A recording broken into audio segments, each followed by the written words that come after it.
Hello, good morning everyone. This is it, another day, every morning is a blessing. Ayan po si Mother, nagpapasan baiting siya. Ang kulit po ni Coco. So, dalawa po sila. Ang aking doggy at ang aking nanay. Mother dear and my dearest doggy. Hi Coco, lingon ka dito ko. Ko. Ko. Aba, suplado sa Suplado ka Pero sa personal, kaway kayo ng kaway Ayan, koko.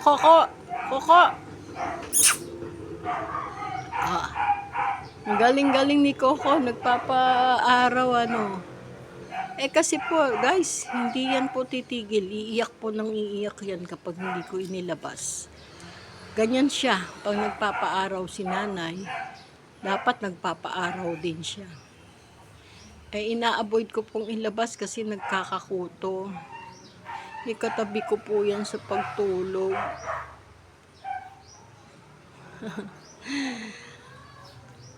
Kumusta na po kayo dyan, guys?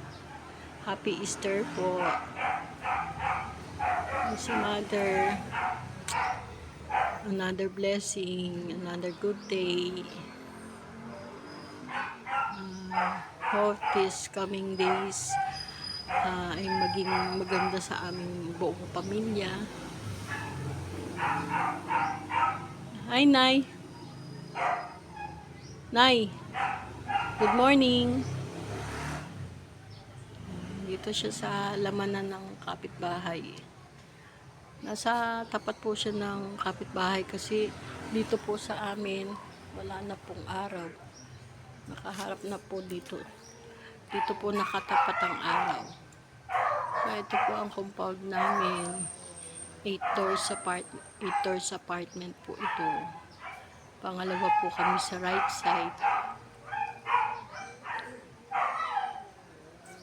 Lumang apartment po. 15 years na po kami dito.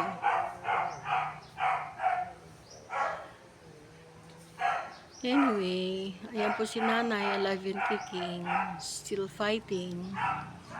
Thank you, Lord, for the good health. Thank you, Lord. Naririnig nyo ba, guys? Sumuhuni-huni si nanay. Samantala kaya po si Coco, curious. Minsan lang po lumabas si Coco, takot sa tao. Pero sumusunod naman po siya. Sabi ko sa kanya, stay lang siya, huwag siya bababa. Ayan po, maliit lang po yung chair niya, pero hindi siya talaga bumababa. Otherwise, ipapasok ko po siya. Ang ingay ng doggy ng kapitbahay. Yes. Keep quiet lang si Coco kasi yung neighbor po natutulog pa. Sorry neighbor, nakatapat po sa inyo yung araw. Diyan po silang dalawa. Anyway, in 15 minutes, pasok na po sila. Gusto ko rin po magpa-araw pero hayaan nyo na si nanay at si doggy.